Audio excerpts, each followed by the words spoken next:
예수님께서 12 제자를 데리시고 빌립보에 있는 가이사랴라고 하는 지방에 가시게 되었어요. 아마 제자들과 함께 수양회를 가시지 않았나 생각이 듭니다.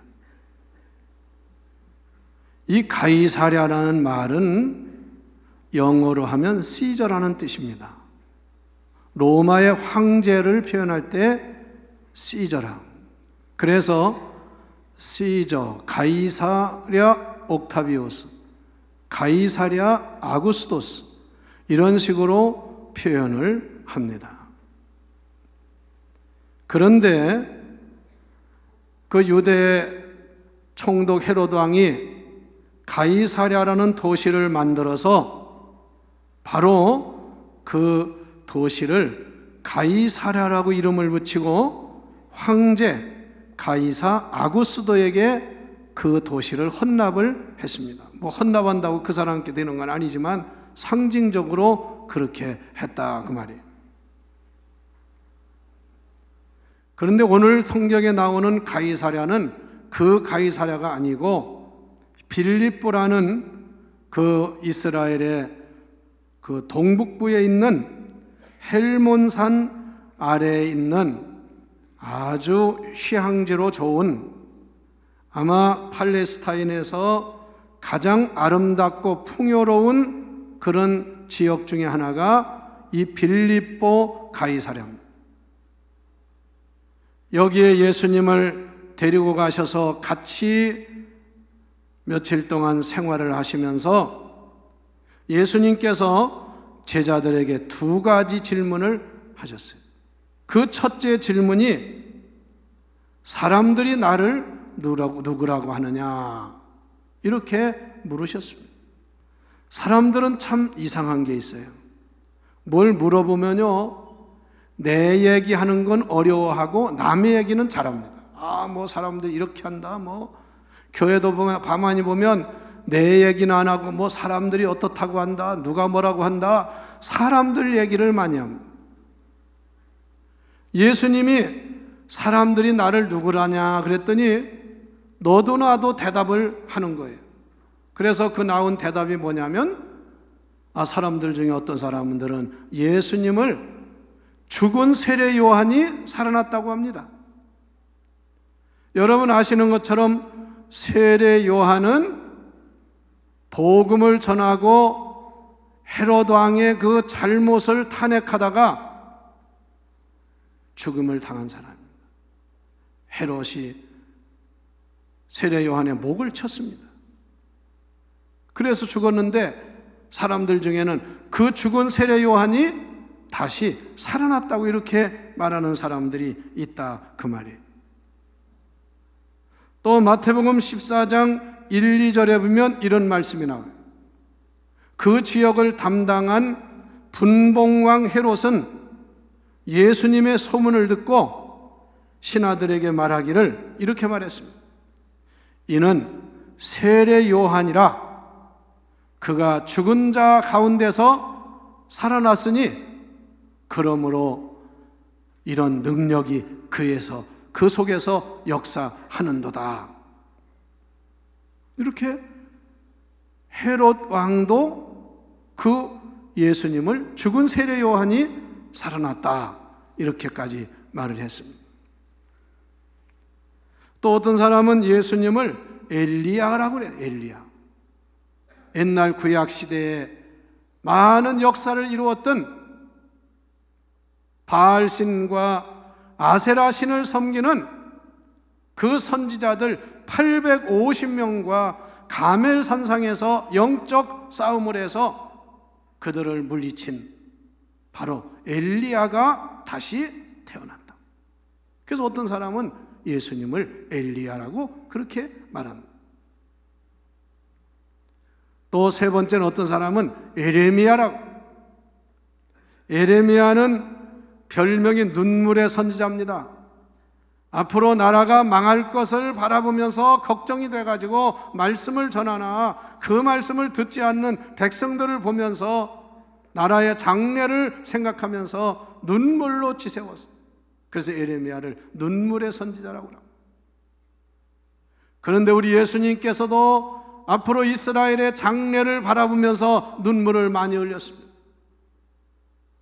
그 사람들이 예수님을 에레미야라 이렇게 말하는 사람. 또 어떤 사람은 그렇게 누구라고 하지 않고 선지자 중에 한 사람이라고. 이게 무슨 말입니까?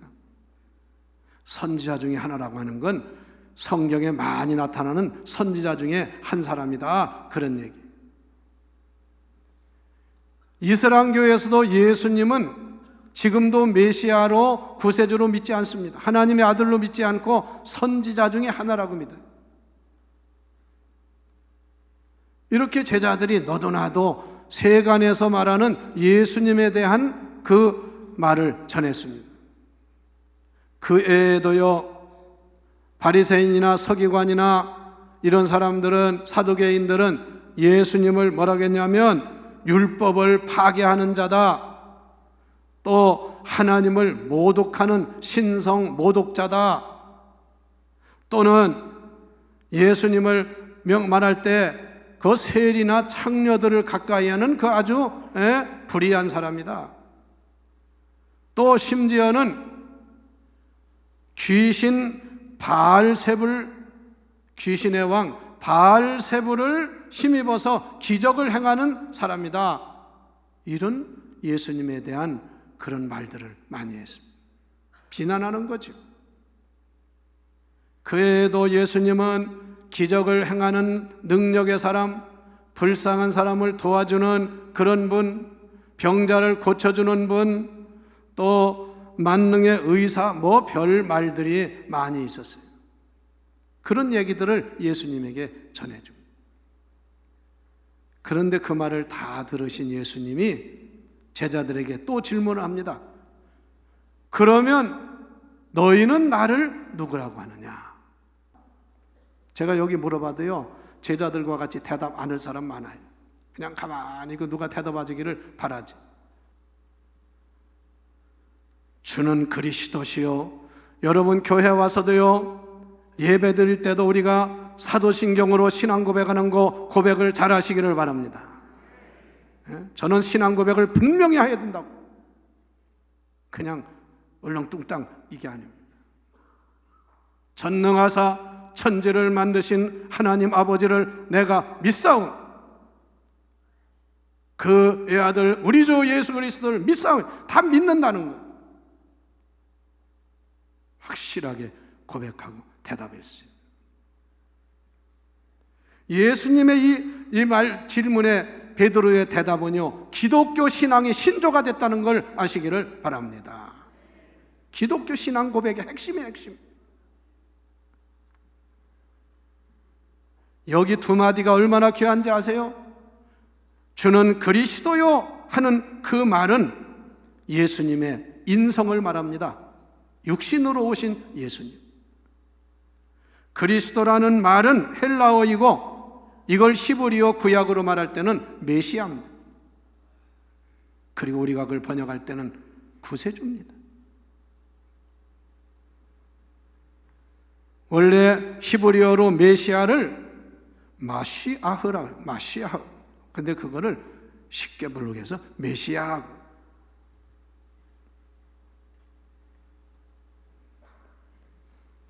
그리고 예수님을 가리켜서 살아계신 하나님의 아들입니다. 이 고백은 뭐냐? 예수님의 신성을 말하는 거예요. 그 말은요, 예수님은 하나님이십니다. 예수님은 하나님과 본체이십니다. 그런 고백인 줄 아시기를 바랍니다. 그럼 오늘 여기 예배드린 여러분, 이 고백을 분명히 할 수 있기를 축원합니다.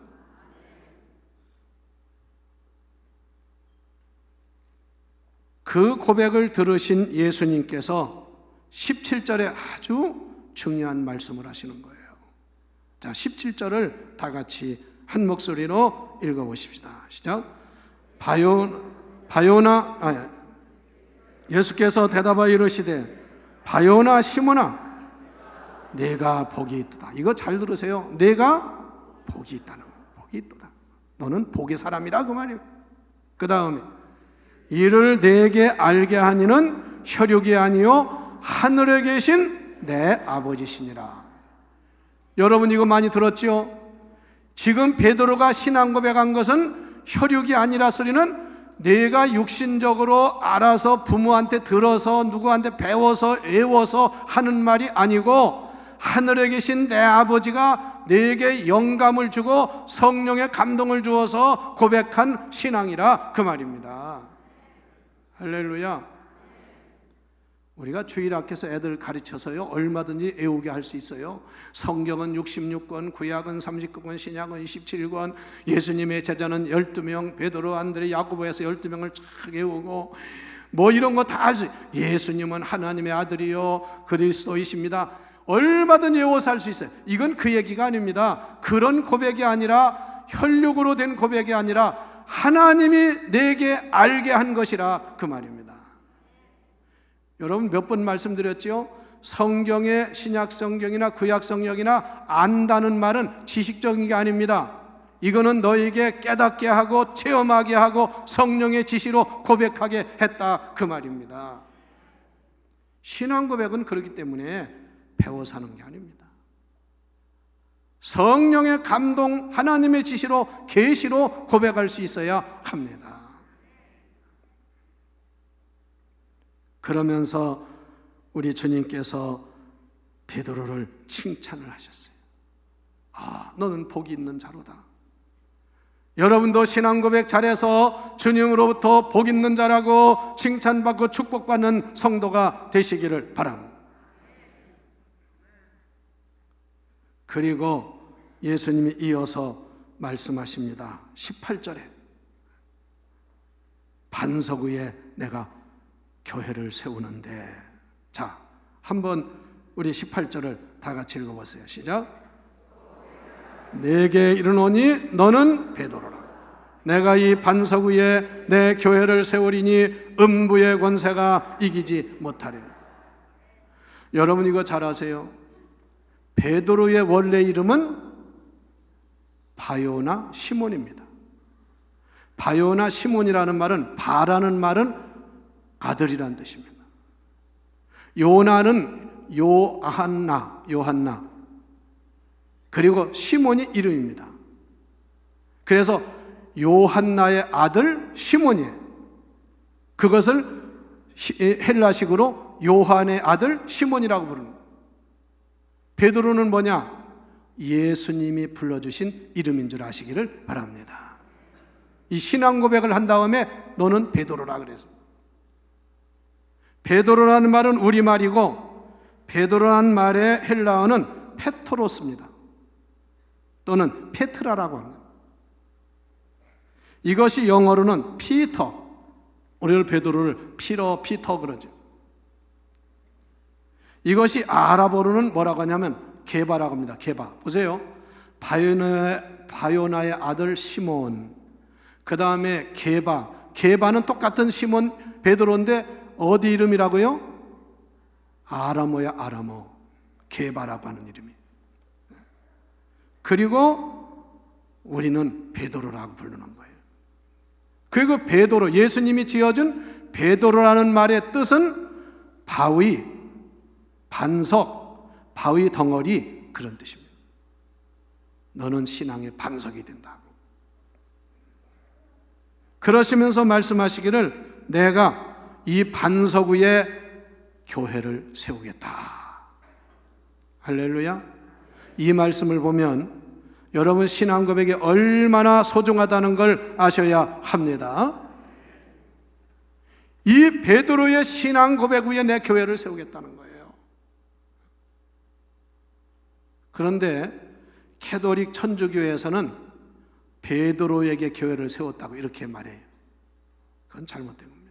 바로 이어서 베드로는 예수님한테 사탄이라고 책망을 받았습니다. 그 다음 달 보면은 그 사탄이라고 했는데 그 위에다 교회 세웠어요. 베드로의 온전한 신앙 고백 위에 교회를 세우겠다 그 말입니다. 그리고 두 번째 말씀은 다 같이 내 교회를 세우리라.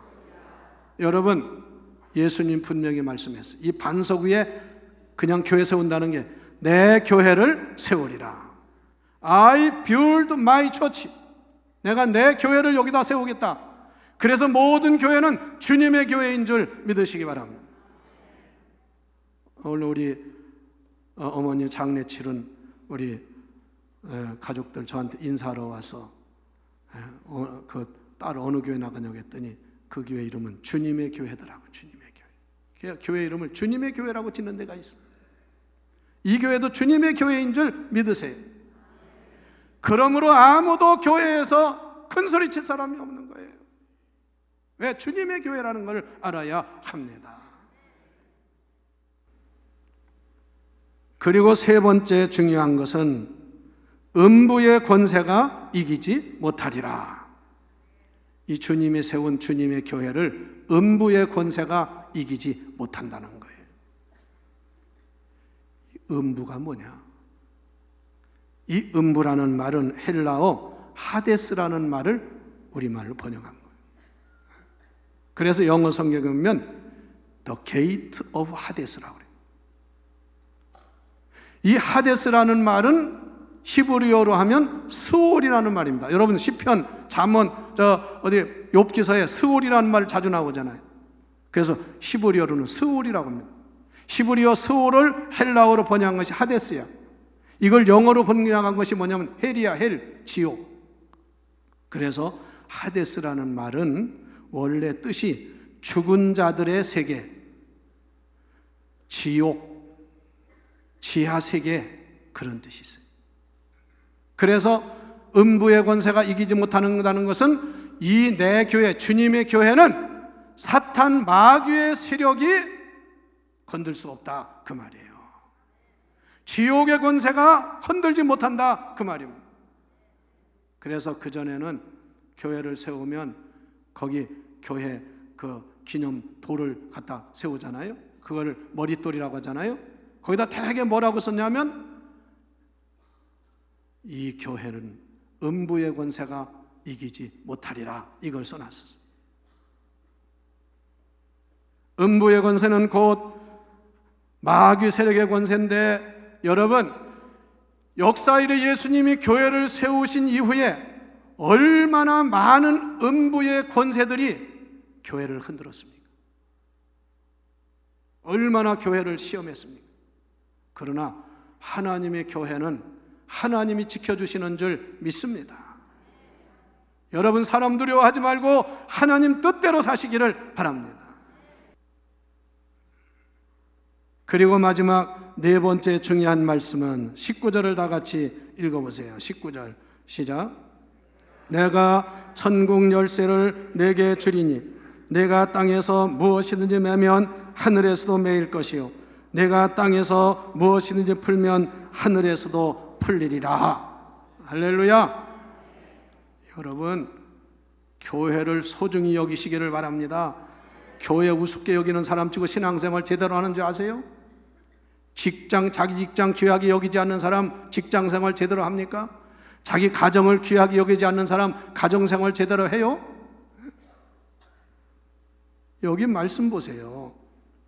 이 교회가 얼마나 귀한지. 내가 천국 열쇠를 내게 주리라.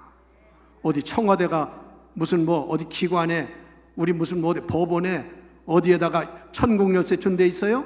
유일하게 교회에 천국 열쇠를 주셨음을 믿으세요. 열쇠가 이렇게 중요한데 하나님이 교회 믿음을 고백하는 성도들에게 천국 열쇠를 주신 줄 믿습니다. 그래서 천국 열쇠를 가지고 주셨기 때문에 이 열쇠가 있어서 땅에서 교회에서 무엇이든지 매면 하늘에서도 매일 것이요 교회에서 풀면 하늘에서도 풀리리라. 할렐루야. 이렇게 중요한 거예요.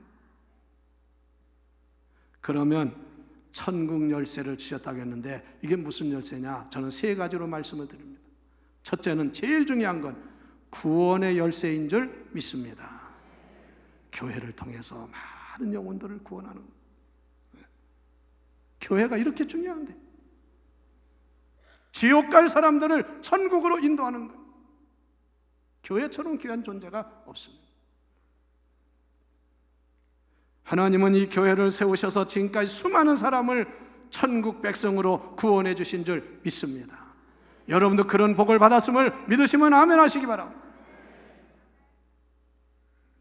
두 번째, 우리에게 기도의 열쇠를 주신 줄 믿습니다. 여러분 제발 주신 그 귀한 기도의 열쇠를 소중히 여기시기를 바랍니다. 기도 열쇠를 사용하세요. 얼마나 귀합니까? 그래서 기도를 가리켜서 만능의 열쇠라고 그래요. 예수님도 말씀했어요. 무엇이든지 내 이름으로 구하라. 기도의 열쇠로 구하라 이거예요. 하늘 아버지께서 너희에게 다 허락하시리라. 기도에는 이와 같은 유가 나갈 수 없느니라. 기도의 능력을 말씀하셨어요. 여러분 환자 있어요? 기도하시기를 바랍니다. 기도가 하나님이 주신 열쇠라 그 말씀. 솔로몬은 구약 열왕기상 8장에 성전을 봉헌했어요. 그리고 하나님께 감격해서 봉헌 기도를 하면서 이렇게 기도했습니다. 하나님은 항상 이 교회를 향하여 하나님의 눈동자가 이 교회를 지켜 주시옵소서. 하나님의 눈은 항상 이 교회를 향하여 주시옵소서. 그리고 또 이렇게 기도했습니다. 죄진 사람이 기도하면 용서받고 제사함을 받게 하여 주시옵소서. 나라가 적의 침해를 받았을 때 이 성전에 나와서 기도하면 적이 물러가고 나라가 보호를 받게 하여 주시옵소서. 병든 자가 와서 기도하면 치료받게 하여 주시옵소서. 이게 솔로몬의 성전 봉헌 기도야. 우리 교회에도 이런 기도의 능력의 열쇠를 주신 줄 믿고 기도하시기를 바랍니다. 세 번째는 우리에게 축복의 열쇠를 주신 줄 믿습니다. 할렐루야. 그래서 하나님은 이 교회를 통해서 하늘의 신령한 복, 땅에서의 풍성한 복, 기름진 축복 모두가 축복의 열쇠를 통해서 임하는 것을 믿으시기 바랍니다. 여러분 부탁합니다. 이렇게 귀한 교회를 사랑하시기를 바랍니다. 교회를 귀하게 여기시기를 바랍니다. 주님의 교회입니다. 주님의 몸입니다. 피로 값주고 사셨다고 했습니다. 함부로 교회를 함부로 말하지 마세요. 저는 이 교회 온 지가 지금 금년 50년, 1966년에 제가 이 교회에 왔습니다. 나는 50년 동안 이 교회를 섬기면서 이 교회가 성장해오고 한 역사를 누구보다 잘 압니다. 쉽게 된 게 아닙니다. 얼마나 많은 눈물과 얼마나 많은 기도와 헌신과 목숨을 바치는 생명의 기도가 있었다는 것을 여러분 알아야 합니다. 교회를 사랑하는 사람이 복을 받을 줄 믿으세요. 교회를 사랑하는 사람이 주님의 제자인 줄 아시기를 바랍니다. 그런 믿음 가지고 여러분 복음 전하고 사명 감당하는 우리 모두가 되기를 주의 이름으로 축원합니다.